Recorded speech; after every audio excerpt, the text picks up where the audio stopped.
Hey, what's going on, Unhandy fam? It's Nathan, and today is Quarantine Theater Volume 32. Yeah, 32. Chugging along. I hope everybody's doing all right. It was a pleasant day today, a little chilly, but certainly beautiful out there. And we are on Chapter 8 of The Bad Beginning, which is a book by Lemony Snicket in a series of unfortunate events. I hope you're enjoying it. And if you've got any questions or comments, you can email me, unhandyunmanly@gmail.com. And please like and subscribe both the YouTube channel and the Facebook channel as well. All right, here we go. Chapter 8, Lemony Snickets. Chapter 8. Klaus stayed up all night reading, which was normally something he loved to do, back when his parents were alive. Klaus used to take a flashlight to bed with him and hide under the covers, reading until he couldn't keep his eyes open. Some mornings, his father would come into Klaus's room to wake him up and find him asleep, still clutching his flashlight in one hand and his book in the other. But on this particular night, of course, the circumstances were much different. Klaus stood by the window, squinting as he read his smuggled book by the moonlight that trickled into his room. He occasionally glanced at his sisters. Violet was sleeping fitfully, a word which here means with much tossing and turning, on the lumpy bed, and Sunny had wormed her way into the pile of curtains so that she just looked like a small heap of cloth. Klaus had not told his siblings about the book because he didn't want to give them false hope. He wasn't sure the book would help them out of their dilemma. The book was long and difficult to read, and Klaus became more and more tired as the night wore on. Occasionally his eyes would close. He found himself reading the same sentence over and over. He found himself reading the same sentence over and over. He found himself reading the same sentence over and over. But then he would remember the way the hook hands of Count Olaf's associate had glinted in the library, and would imagine them tearing into his flesh, and he would wake right up and continue reading. He found a small scrap of paper and tore it into strips, which he used to mark significant parts of the book. By the time the light outside grew gray with the approaching dawn, Klaus had found out all he needed to know. His hopes rose along with the sun. Finally, when the first few birds began to sing, Klaus tiptoed to the door of the bedroom and eased it open quietly, careful not to wake the restless Violet or Sunny, who was still hidden in the pile of curtains. Then he went to the kitchen and sat and waited for Count Olaf. He didn't have to wait long before he heard Olaf tromping down the tower stairs.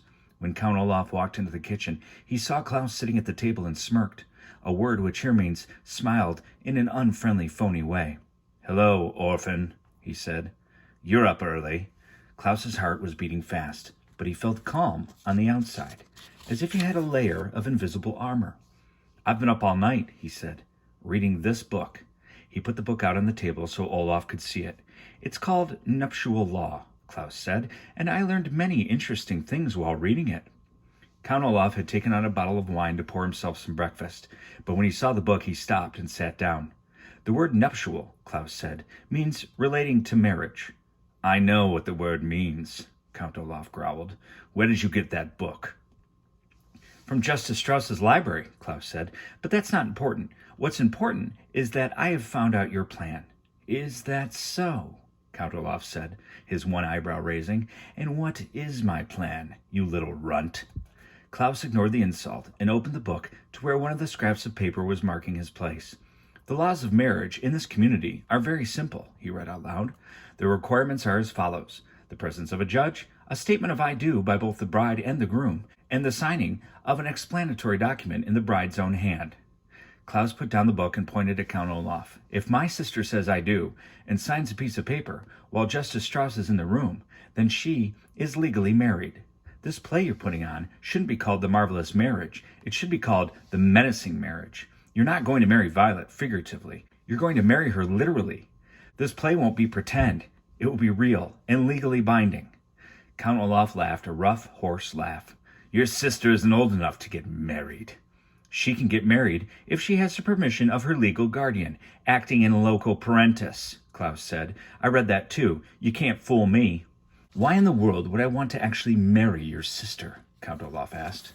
"It is true, she is very pretty, but a man like myself can acquire any number of beautiful women."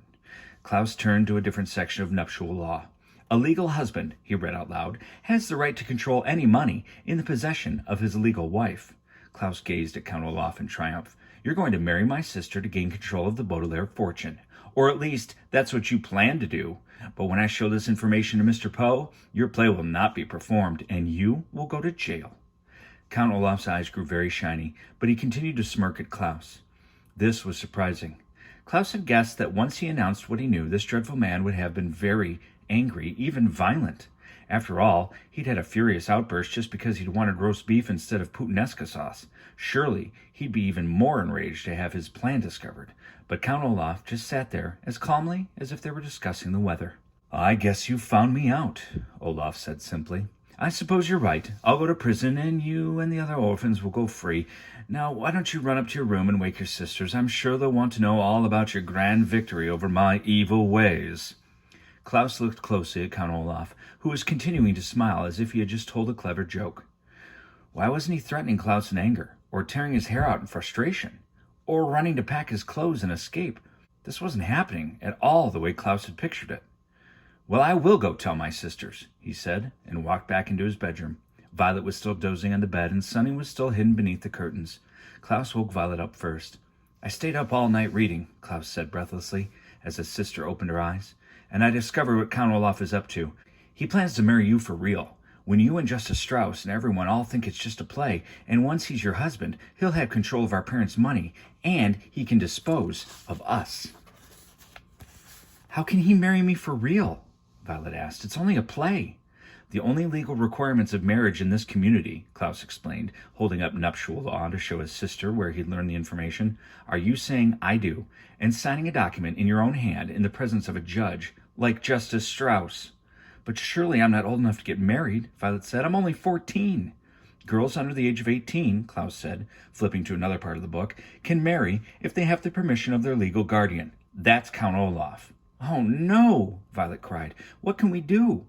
"We can show this to Mr. Poe," Klaus said, pointing to the book, "and he will finally believe us that Count Olaf is up to no good.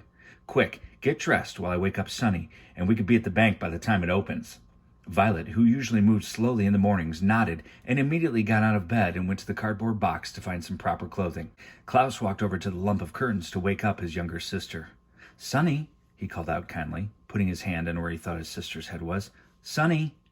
There was no answer.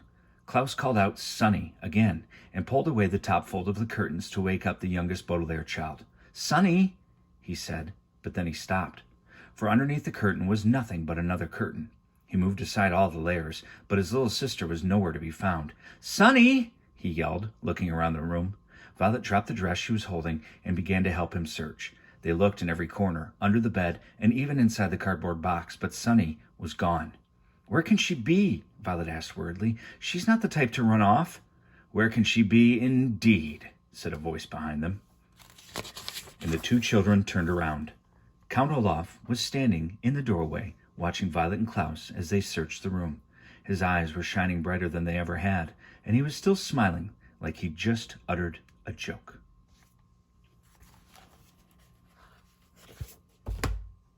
All right, guys, I hope you enjoyed Chapter 8. We'll do Chapter 9 tomorrow. Keep in touch. We'll talk soon. I hope everything's going all right for you. Hug your families. Love you. Miss you. Sweet dreams. Night-night.